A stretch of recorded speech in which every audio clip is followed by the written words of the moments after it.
Monday Night Raw, Monday Night Raw. You know, as we are 2 weeks away from WrestleMania, and I say about Monday Night Raw tonight, there's a lot to be said. And especially in the third hour, since that was just damn near god awful if you ask me in the third hour of Raw. And there's a lot to say from here. There's some somewhat good and bad. But you know, it's kind of crazy that I was so hyped yesterday for New Japan Pro Wrestling when I saw the Young Bucks versus the Golden Lovers, and you can check out my review for New Japan Pro Wrestling Strong Style Evolved, and how hyped I was for that show compared to when I watched WWE half the time, especially Monday Night Raw, as we are pretty much 2 weeks out away from WrestleMania. We'll get to that third hour, but kicking off the show, we had Brock Lesnar and Paul Heyman come out. Paul Heyman, he did his promo, you know, mostly trying to get this whole, what I guess it is the main event of WrestleMania, really, and talk about breaking news, you know, that goes around under the screen, what happened to Roman Reigns last week, and that Reigns is not in the building, but he is, you know, lifted from suspension, which is funny. This suspension was only 1 week, so yeah, he comes back the next week, though. It's kind of crazy. Heyman then pretty much talked about his uncle and his father, often Seeker the Wild Samoans, as they taught him everything, how to wrestle, how to fight, be a Samoan badass, but they did not teach him how to be a man, he says, because a man would be here tonight. And Reigns talked about, you're here every week, huh? And he said, you know, you're advertised, but you know, but he's not here until 2 weeks for WrestleMania. As pretty much Paul Heyman and Lesnar said, you know, Raw, you know, they gave him the beating of a lifetime last week, and Roman Reigns isn't man enough to show up and, you know, take another beating from Brock Lesnar. And as Heyman was about to close the promo, Roman was walking through ringside with a steel chair. Pretty much went at Lesnar, but Lesnar pretty much dropped Reigns right there. Reigns came back and knocked Lesnar to the ring post, started beating him with the chair then multiple times. Reigns was going to hit a Superman punch, but Lesnar got him and pretty much suplexed him, and then he took steel steps and hit Roman Reigns with him, and then Lesnar pretty much took a chair and beat Reigns repeatedly until the crowd started cheering and saying, I believe they said, one more time. There's that face, folks. Once again, they wanted the shit kicked out of him last week, saying you deserve it. Now it's one more time. Some face you got there that they want to see him get beat up. So it was a lot in the crowd. Was this crowd somewhat 50-50 on Roman Reigns? A little, yeah. There were some people that did cheer him, but there were kind of more boos. So it's kind of go a bit halfway. And as Reigns beat him with the chair, he pretty much was walking away, but he pretty much came back, and then he F5'd him on the steel steps, leaving Reigns with a bloody mouth, laying on the ground, beaten. So they're really trying to get Roman Reigns over as a sympathetic face right here. Really getting that, just giving him 2 beatings. Same thing like last week. Just another beat down this week. So it does look very vicious, though, as Reigns beats the crap out of him, but our fans really caring about Roman Reigns as he's getting the living shit kicked out of him through most of this. And then he was pretty much limped back up to the, you know, ramp then, as pretty much next was Nia Jax versus Mickie James. Not much to say from here. Very predictable. Pretty much Nia Jax was able to catch.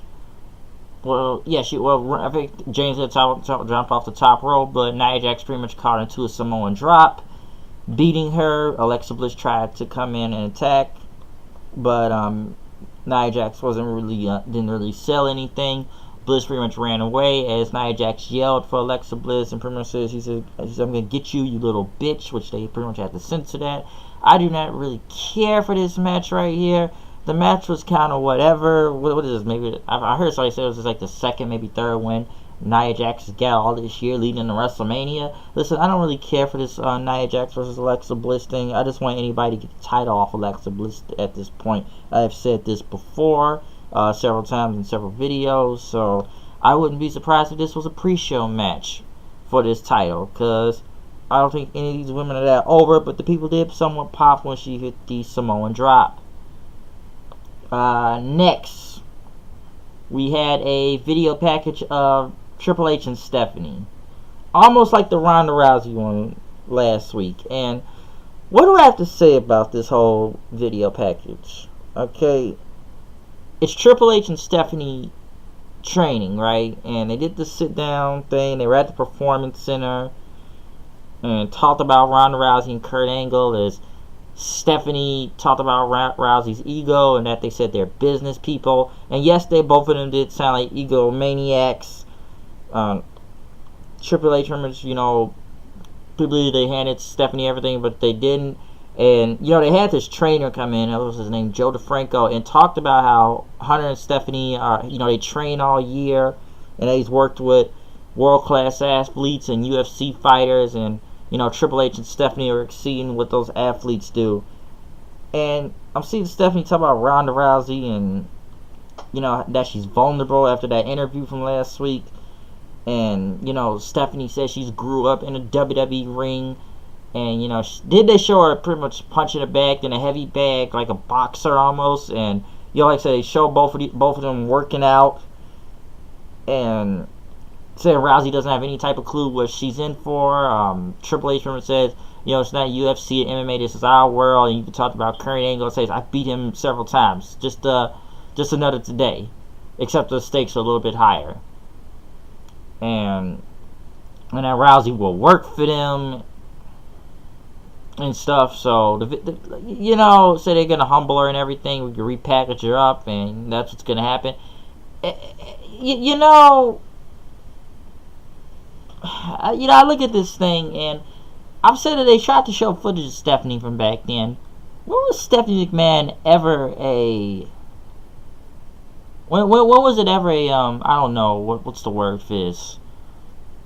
A serious in-ring competitor or threat. Yes, Stephanie McMahon does work out, and it's been seen in the past. She has been on multiple fitness covers and everything, but why should I take her that serious in the ring against Ronda Rousey? Especially a threat to Ronda Rousey. And yes, we see Stephanie McMahon get in the ring before. I don't even get me started on the whole Brie Bella match. I thought she was kicking the shit out of her. But you look in the past, she's always had somewhat help in a lot of these matches.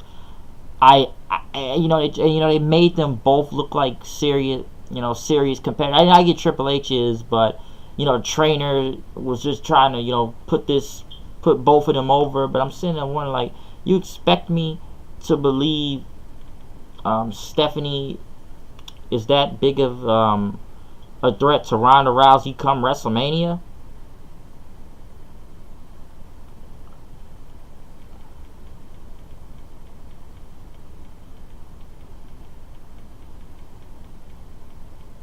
Hold on a second.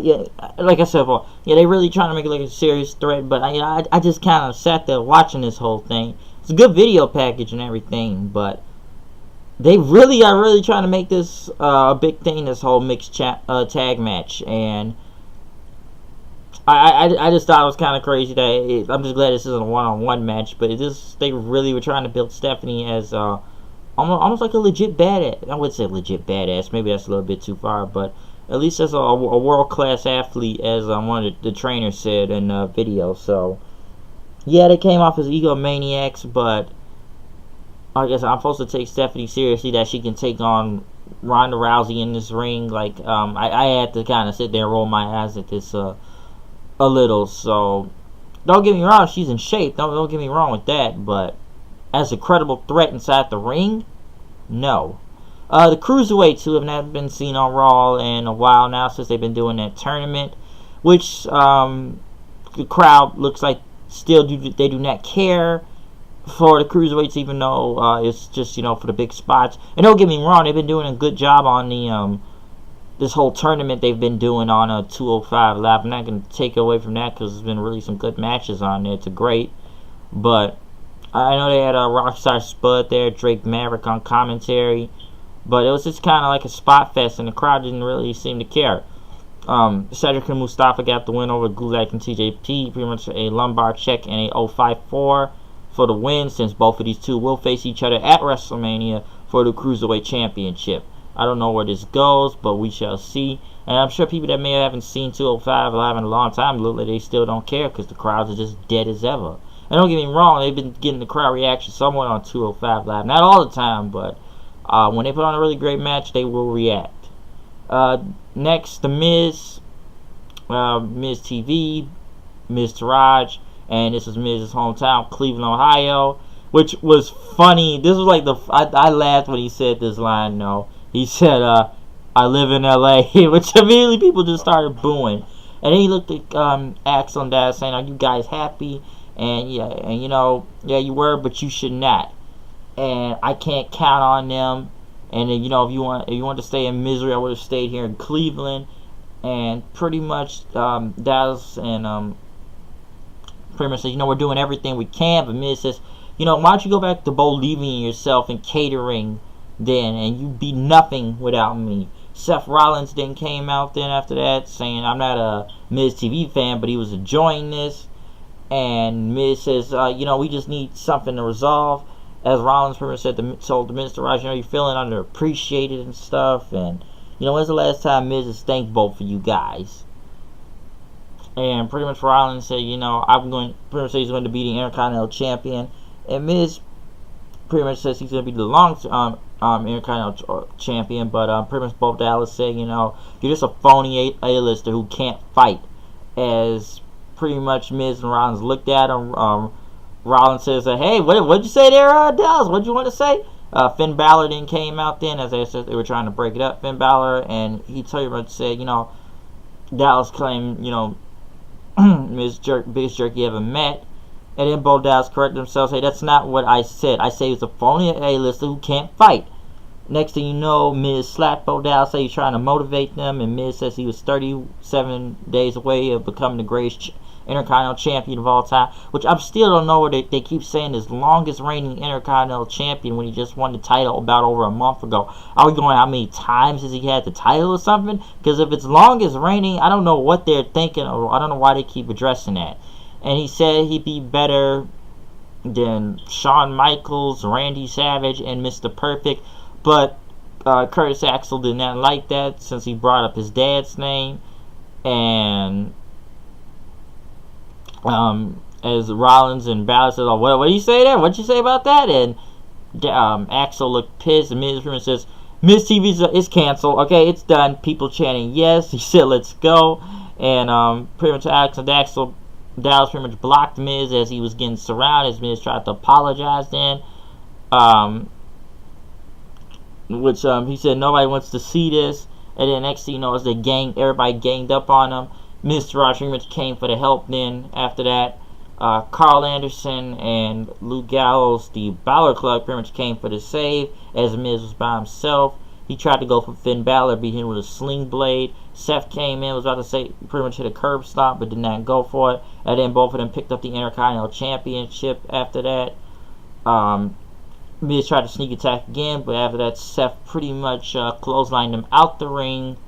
And then Finn punched Rollins, and then he held up the title. Funny segment, I'll give it that. It was really good. For a second there, I actually thought Dallas and Axel about to jump Miz right there, the Miz Taraj, but it did not happen. Hey, let me say one thing with Finn Balor and this whole Balor Club thing. I find it funny that they have an OG BC shirt, which is pretty much OG Bullet Club, since that word has actually been going around with the real Bullet Club, which they are Bullet Club OGs, of course, but the real Bullet Club and the Bullet Club OGs that are still technically in the Bullet Club, Tama Tonga and Bad Luck Fale. I just kind of find it funny they're really trying to, get merchandise off of the real Bullet Club by saying OGBC. I'm sure New Japan or Ring of Honor could have came up with that shirt also saying OG Bullet Club. So I just kind of laughed at that for some reason when Finn Balor came out in that shirt. Like, Real starting to do is Bullet Club. Hey, are they gonna go with Balor Club? But we know what that means. OGBC. Kane delivered a promo talking about demons and how John Cena will rest in peace. Asuka beat a jobber. Jamie Frost. Blah blah blah. Cole apologized for what about the whole ultimate deletion thing. Which really got a lot of heat on the internet after that. Pretty much after he's, apologized and said it was obnoxious. And then Matt Hardy said he would delete Cole. Like, a lot of people did take that seriously. Because Cole looked like he really did try to bury the whole segment last week, saying, I'm sorry what you guys have to see, and did not try to put it over. Some people think that Vince, or I could really believe Kevin Dunn probably tried to tell Cole to say that. I'm not sure Vince would say it because Vince would have never let this, go on really that far, and even main event Raw last week. But, main event Monday Night Raw last week.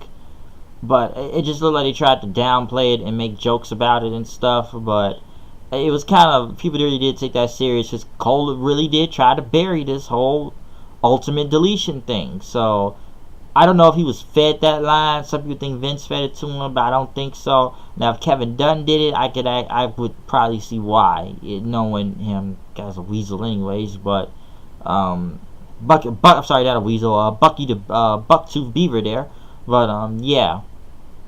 I guess they really tried to address that. And as Matt Hardy got on the screen then and pretty much said, Bray Wyatt is no more. He has been deleted.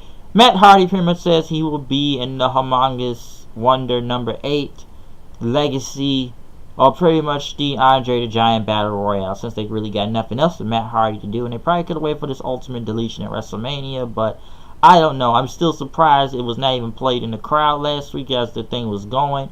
Or a lot of people said it wasn't on Hulu the next day.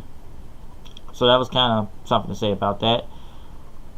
They pretty much talked about Sasha and Bayley, where Bayley was in the back talking to Sasha. She all on her phone.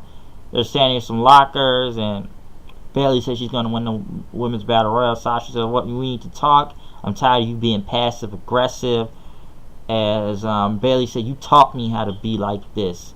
And that, their friendship, where's their friendship going along from here? And Bayley says, she loves Banks, but you put yourself first, and you're like some legit boss. And Banks says, I make no apologies. Says, and I do what I want, for my career. Since Bayley got tired of Sasha Banks several times now, pretty much leading into this, and pretty much said Bayley should do the same because everybody thinks you're a loser. But Bayley pretty much says, you keep trying to screw me over because I can beat you. And then Sasha pretty much says, I'm a 4-time women's champion. And then Bayley pretty much said, well, yeah, how long did you keep the title after that? After that, Bayley tried to leave, but Sasha and Bayley started pretty much brawling with each other, throwing each other into the lockers, knocking each other into the tables and stuff, until some referees had to pull it apart. Now, I sit there and watch this brawl, which was really good, but who really turned heel here? Was it Sasha or was it Bayley? They keep teasing Bayley, look like she's going to turn heel on Sasha, as Sasha keeps trying to deal with Bayley, but Bayley just keeps shunning her off and getting pissed at her. And I would say both were very heel-like here, but even I would say Bayley was somewhat more of a heel throughout all this, like not giving a crap what Sasha has to say. I'm the best, and then Sasha saying she's the best. So I don't know. Some people look like both of them is continue to be unlikable, but I guess it got some story going into this whole thing since they're both in the Battle Royale anyways. But who really kind of turned heel here? That's a good question. Braun Strowman went against Sheamus. Sheamus says, I don't want to know who his partner was, but Strowman tried to give him a chance. If you could beat me tonight, Sheamus. Strowman beat Sheamus with a power slam. I don't know who Strowman's partner will be. We may not find out till WrestleMania or maybe next week. I'm not sure, but we'll see. And as we get into the third hour of Raw, Kurt Angle introduced Ronda Rousey, who got somewhat of a good reaction. And, one thing I'll say about Ronda Rousey, I don't know what they do in the back with her as in because of makeup, but it's very noticeable that you see that very large, red light eyeshadow under her. It's almost like her eyes on fire for some reason. So I don't understand why they put that on her. And Rousey talked about, once again, she's smiling coming out and everything, but they talked about what they did to Triple H and Stephanie, and Rousey says, she do come to WWE, it's gonna easy, but Stephanie is just a trust fund tough, and that limousine tough, and personal trainer tough. And which I've said, didn't you have trainers in UFC? I don't know. I mean, you had, or I mean, personal, but didn't you have a lot of personal trainers in the way down? I think about it. And she said Stephanie, she's gonna get what she deserves when she rips her arm from her socket. Next thing you know, Absolution comes out, and this kind of gets worse now. Paige comes out, which Paige has got, like I said before, really irrelevant at this point, and talked about her joining Absolution instead of joining Kurt Angle and everything, because she's already got backup. And Paige says, you getting the bad side of Triple H and Stephanie's career suicide, and they want her to be the 4th member of Absolution, but everybody said no, and she said no also. And you could have made good friends, but now you've made worse enemies. And this kind of gets bad after this. And I know Ronda Rousey wasn't technically on Raw last week, even though she showed up on the after show then, and did that horrible looking throw on Dana Brooke, like Dana Brooke just jumped. Rose and DeVille were going to attack her, but Kurt Angle stopped Mandy Rose. Rousey tried to step up, but DeVille tried to step up, Rousey knocked her down, and Rose was going to go for a kick, and Rousey but the throw did not look that good. Some type of suplex, but it didn't look that good, throwing her into DeVille. And then she looked like she was going to hit an armbar on Mandy Rose, but Kurt Angle pretty much pleaded for her to stop after that. And pretty much she let her go and pretty much got a good reaction. But I don't know, man. This whole segment here was just kind of, I don't know, man. Absolution, I'm like, really? How bad we about to make Absolution even look worse? Funny how they send the greenest women out there to go against Ronda Rousey, who we know is green also. I kind of find it odd. We send the greenest women out there to go against a woman that's already green, but she's on a big pedestal right now to get a big match at WrestleMania, which we do not even know if she's good in the ring yet. We will see by WrestleMania, but I just kind of find it odd we send the greenest women, and Absolution has just gotten irrelevant at this point. This is where the third hour gets really bad. The Club, or Gallows and Anderson, went against MizTV. Don't really care. Magic Killer looked like the lights were about to go out. Crowd kind of sat on their hands through the whole time, just time filler.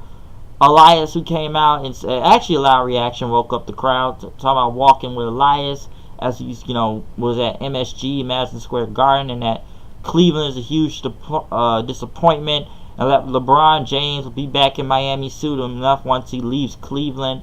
And he sang a song talking about the Cleveland Browns are really bad, as Elias went against Rhino. Elias won. He attacked Slater. Whatever. They show clips of John Cena and Undertaker. Michael Cole, they even went over the match card for WrestleMania, so yeah.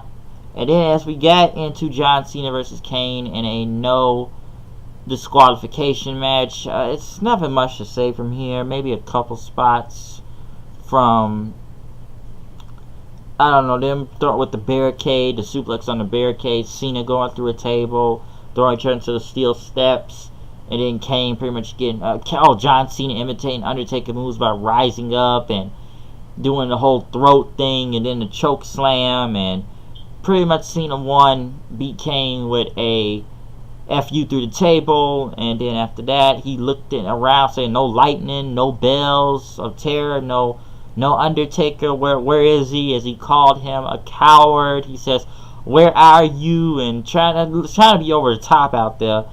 And people chanting Undertaker says, I know you're not deaf, you're just a coward, as he kept calling him. And as people chant Undertaker, they chant for you all the time, but you don't show up. And he says, you don't get to be mysterious. He says, it's either yes or no. The silent treatment isn't working. I don't mind if you say no, because I'll go to WrestleMania as a fan, but you get your eyes out of the back of your head and you give an answer. And then Cena just like, where is it? And he was like, God! He just trying to be over the top with it. And he says, do something, do something. Why won't you do anything? And saying, you let me down. You sure as hell let Kane down. You let everybody in the building that no one believes in you anymore. And just calling out Taker. And we didn't even get no Undertaker. Even I thought maybe it's a bell or anything. Or some people think the motorcycle, but nothing. So he has one more week, and yes, the next week is the go home show for WrestleMania. So it's gonna have to show up at this point. And Cena's just trying to do all this, but listen, the third hour is shit. Okay, who really cared about the third hour? All right, tag team match, I don't care with Gallows and Anderson and MizTV. The Rousey thing was pretty bad. Elias, great way, got the crowd up, but, just a squash match against Rhino. Cena and Kane, kind of forgettable, just whatever, maybe a couple big spots in this no DQ match, but Cena just being, over the top, saying, do something, for God's sake, do something. So, Raw had a very bad third hour, just damn near you wanted to go to sleep on this, but I'm sure Undertaker will be here next week. It's the third hour. We got a lot going down. It's supposed to be the big face-off with Rousey and Kurt Angle against Triple H and Stephanie. So yeah, but like I said, this show was kind of whatever. Like I said in the beginning, I was gonna say it was like good to okay, but this third hour just really killed it. Like I said, there was only a couple important parts like the beginning with the beat down again. I actually like the MizTV segment and stuff. So yeah,